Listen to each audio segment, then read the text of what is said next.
The subjugation of half of humanity was neither a historical accident nor an inevitable consequence of physical differences. It was a deliberate project, executed with architectural precision over millennia, that transformed temporary biological advantages into permanent structures of psychological domination. Male brute force may have won the initial battles, but it does not explain why women remained subordinate for centuries after physical strength ceased to be the determining factor of social power. What kept the system going were not muscles, but something much more sophisticated. The complete colonization of the apparatus of meaning. The total capture of the narratives that define what a woman is, what she is worth, what she deserves, what she can aspire to be. The architects of patriarchal domination understood something fundamental about human control, that chaining the body is inefficient and requires constant surveillance. But chaining the mind, making the victim internalize her own subordination as a natural order or divine will, produces a submission that self-perpetuates, which does not require guards, because the prisoner becomes the guardian of her own cage. The first agricultural civilizations laid the foundations of this system when land ownership became central to social organization. A man who accumulated land needed guarantees that his children were biologically his, to transmit that property without diluting the lineage. This economic necessity for paternity certainty transformed into an obsession with controlling female sexuality that would define millennia of subjugation. Premarital virginity and absolute marital fidelity became imperatives not because they had intrinsic moral value, but because they solved an inheritance problem for landowning men. But this utilitarian explanation was never enough to sustain the system. Something deeper, more penetrating was required.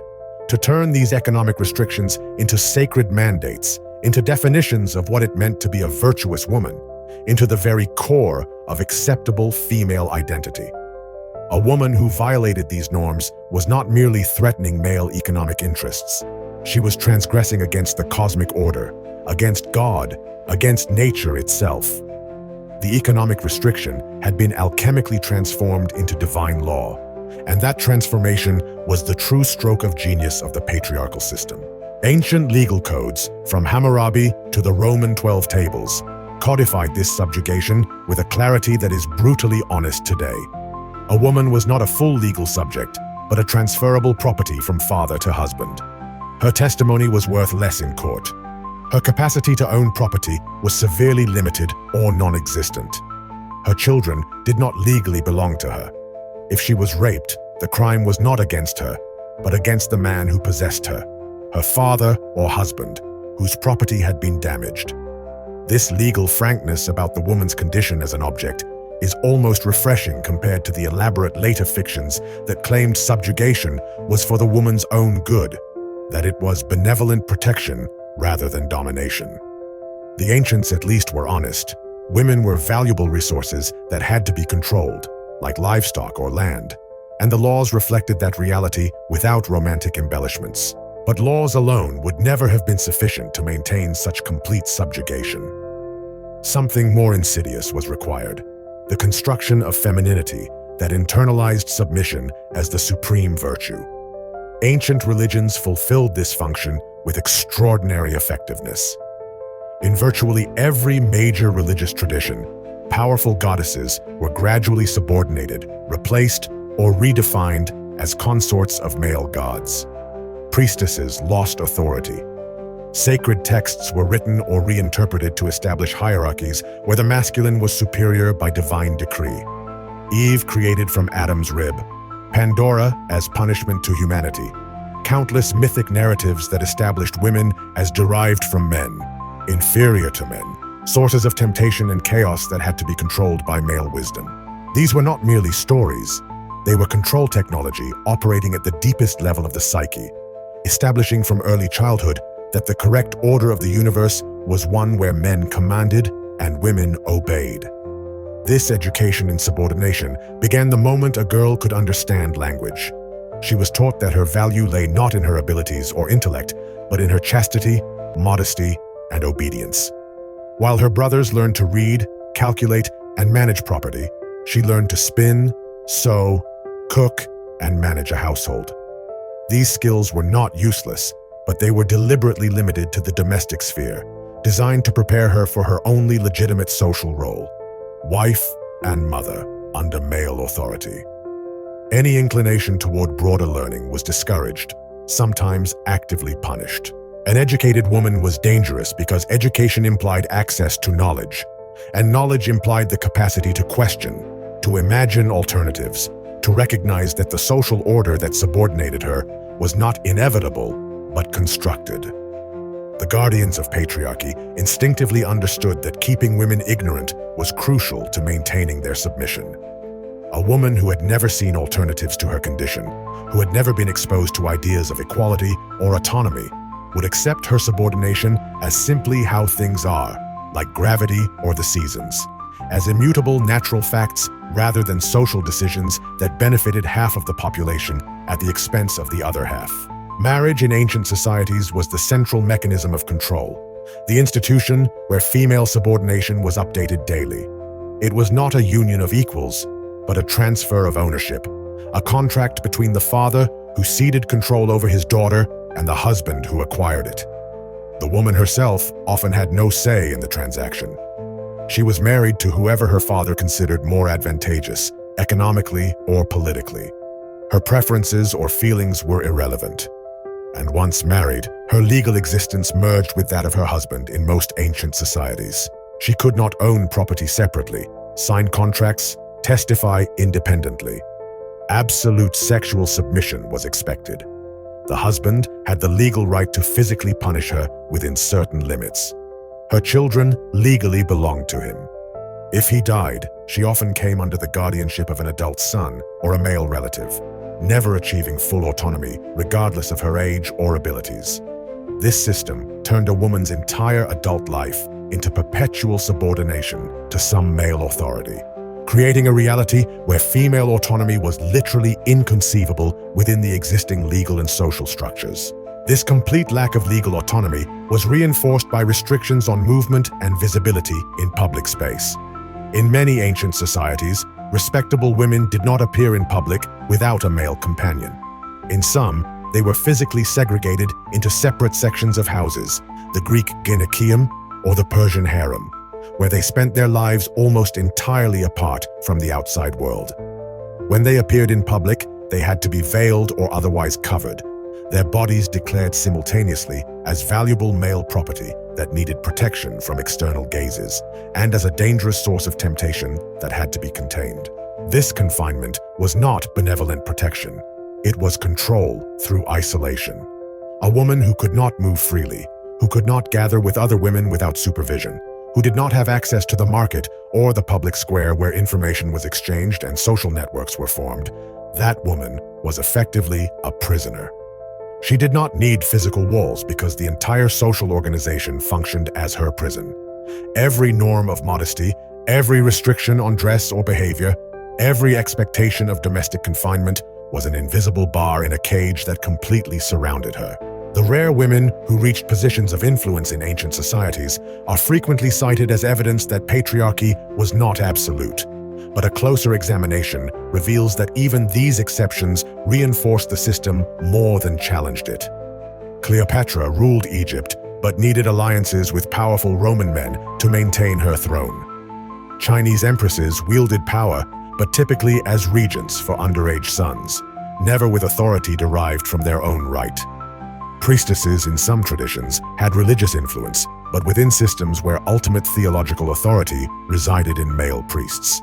And crucially, these powerful women were presented as exceptional precisely because they were abnormal, because their existence did not question, but rather confirmed the rule that normal women should neither occupy nor could occupy such positions.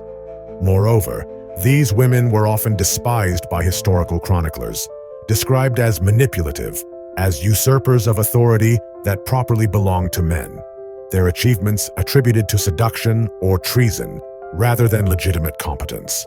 The system allowed occasional exceptions, but ensured that these exceptions were interpreted in ways that reinforced rather than subverted the norms of female subordination.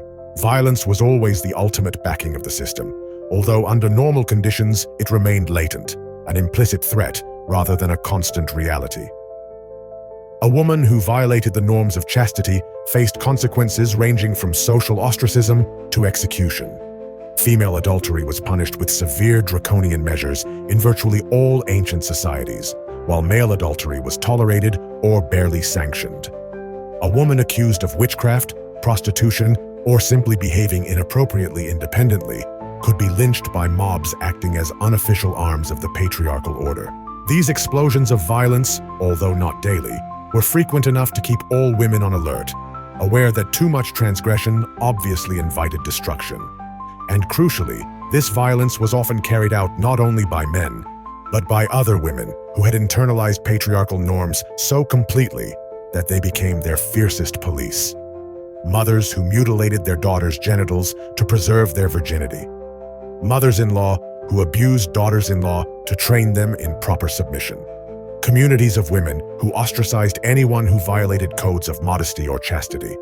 Patriarchy achieved its most complete triumph when women themselves became the administrators of their own oppression, when they monitored and punished each other more effectively than any external control system could do.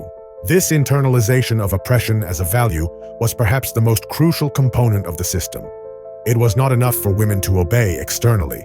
They had to genuinely believe in their own inferiority. They had to experience their subjugation as correct, natural, even as a privilege. Narratives about male protection fulfilled this function brilliantly. Women were told they were delicate, vulnerable, incapable of navigating the dangerous world without male guidance. This supposed fragility justified restrictions on their freedom, reframing control as care. A woman confined to the home was not imprisoned. She was protected. A woman without education was not being deprived of knowledge. She was being safeguarded from ideas that could confuse or corrupt her. A woman under perpetual male guardianship was not subordinate. She was being cared for by those who knew better. This recoding of oppression as benevolence was crucial because it made it psychologically difficult for women to resist. Resisting meant rejecting protection. It meant claiming independence that the dominant narratives insisted would end in disaster for them. A woman who internalized these narratives could not rebel without first overcoming the cultivated terror that without male supervision, she would be lost, vulnerable, doomed to failure, or worse. Organized religions refined these control mechanisms by adding the dimension of the sacred. In Christianity, taking a prominent example, Pauline teachings on female subordination turned the wife's obedience to her husband into a divine mandate. Eve had brought sin into the world, and all women bore her guilt. Only through proper submission, modesty, and dedication to domestic roles could women atone for this original transgression. The Virgin Mary was elevated as an ideal female precisely because she combined motherhood with perpetual virginity, a biological impossibility that established an unattainable standard that all women should pursue but never achieve. The Christian saints were typically martyrs who had chosen death rather than violate their chastity, reinforcing the message that a woman's value primarily lay in her sexual purity, and that it was preferable to die rather than live with that compromised purity. These religious models not only prescribed behavior, but also shaped the entire female psyche, establishing from an early age that a good woman was a submissive, chaste woman, dedicated to serving others while denying her own desires, and that any inclination towards autonomy or self-determination was a sin deserving eternal punishment. The economic structures complemented and reinforced this psychological and legal subordination. A woman without the right to own property or inherit equally could not achieve economic independence. Without economic independence, she could not survive outside family structures controlled by men. Economic dependence guaranteed social and psychological dependence. A woman contemplating rebellion against her husband or father faced not only social ostracism and religious condemnation, but also the material reality that she had no means to support herself. This combination of psychological, social, religious, and economic factors created an airtight system where each element reinforced the others, where women were trapped not by a single type of chain, but by a complete web of restrictions that intertwined and supported each other. Breaking one type of restriction was useless as long as the others remained intact.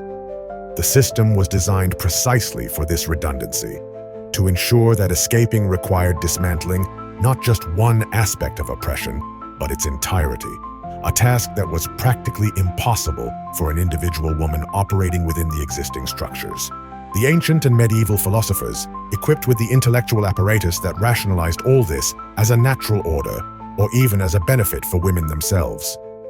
Aristotle argued that women were incomplete men, biologically defective, whose inferior rationality justified their subordination to men whose higher faculties qualified them to govern.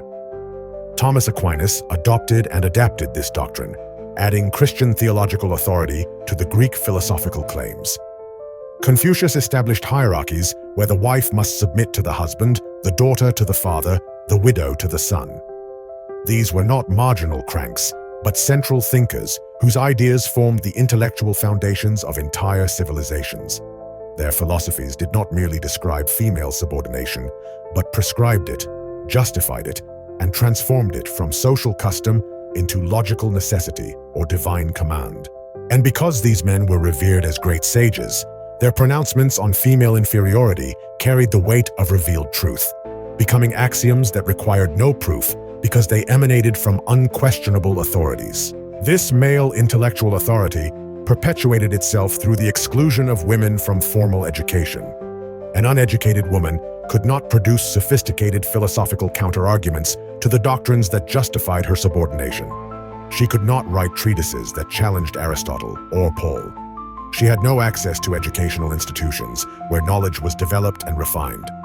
The rare women who managed to obtain education despite these obstacles, figures like Hypatia or Hildegard of Bingen, were so extraordinary exceptions that they confirmed the rule that wisdom and intellectual authority were male domains. And these exceptional women often paid severe prices for transgressing gender norms. Hypatia was murdered by a Christian mob. Others were forced to disguise their authorship or publish under male names. The message was clear. Women aspiring to intellectual participation were not only inappropriate, but dangerous. Threats to the established order that had to be silenced by any necessary means. The few ancient societies that granted women relatively greater degrees of freedom are instructive because they reveal that extreme subjugation was not inevitable, but chosen. That alternative social organizations were possible. In Sparta, women had more physical and legal freedom than in Athens. They could own property, manage estates, while men were on military campaigns, participate in athletics. But even there, women remained subordinate in hierarchies of political and military power, and the relative Spartan freedom was exceptional precisely because it demonstrated that Athenian subjugation was neither universal nor necessary. Among some Germanic and Celtic tribes before Romanization, women could occasionally be warriors or tribal leaders. Boudica led a British revolt against Rome. Nordic women could inherit and manage property, but these cases were minority and eventually were erased by the expansion of more rigid patriarchal systems from Rome and later from Christianity. The history of female subordination is partly the history of how more restrictive systems conquered and replaced more egalitarian systems, of how patriarchy successfully competed against alternatives, partly because societies that subordinated women more completely could mobilize male resources more effectively for war and conquest. This competitive dynamic among societies helps explain why patriarchy became so universal, but it does not make it inevitable or natural. It was a particular strategy that arose under specific historical conditions, reinforced itself through positive feedback where patriarchal societies conquered less patriarchal neighbors, and eventually became so fully naturalized that it became invisible, perceived not as a constructed system, but as a reflection of immutable biological realities. This naturalization was the system's ultimate triumph, the point where it no longer required external justification, because it had merged with the basic categories through which people understood reality. Asking why women were subordinate seemed as absurd as asking why the sky was blue. It was not a social decision, but a natural fact, and that perception of naturalness made resistance not only difficult, but almost conceptually impossible for most people completely immersed in the system. However, despite this elaborate machinery of control, it was never completely successful in eliminating female resistance. Throughout ancient and medieval history, There are fragmentary records of women who rejected prescribed roles, sought forbidden education, challenged male authority, and found cracks in the system where they could exercise degrees of autonomy.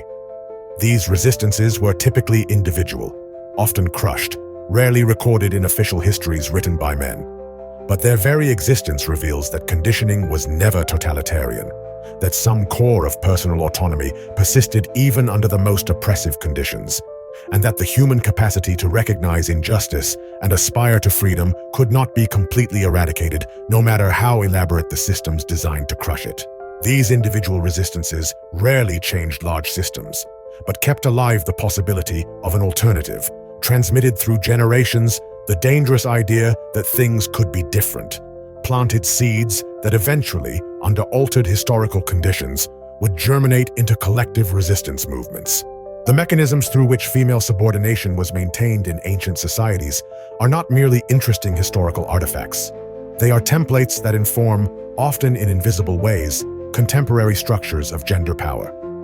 Narratives about female protection that justify restrictions on freedom, the association of female value with chastity and modesty, the expectation that women are primarily defined by roles of wife and mother, the treatment of public space as male domain and the home as female sphere, and the social surveillance of female behavior by other women.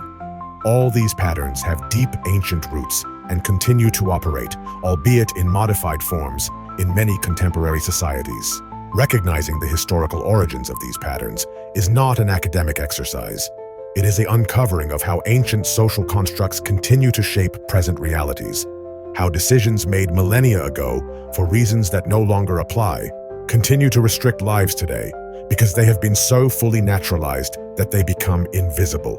The crucial question is not simply how female subordination functioned in antiquity, but how its psychological mechanisms continue to operate where legal structures have changed, but conditioning patterns persist.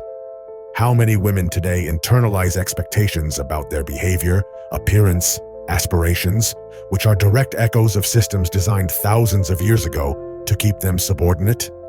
How many women watch and judge other women using standards that were originally imposed for the benefit of patriarchal power structures? How many decisions that seem personal and free are actually choices made within contexts so saturated with ancestral messages about what it means to be a woman properly, that genuine alternatives never appear on the horizon of considerable possibilities? And perhaps more disturbingly, how many men continue to benefit from systems of privilege whose roots lie in these ancient structures of domination, perpetuating dynamics that rationalize with the same narratives of protection and nature that were developed 3,000 years ago to justify total control? Because the true legacy of ancient female subjugation is not in museums. It is in every contemporary gender interaction that replicates, albeit in attenuated form, the patterns of domination and submission that were so meticulously constructed by our ancestors, and that we have inherited as if they were nature instead of history, as if they were an inevitable reality instead of a social choice that each generation has the capacity and perhaps the obligation to question and transform.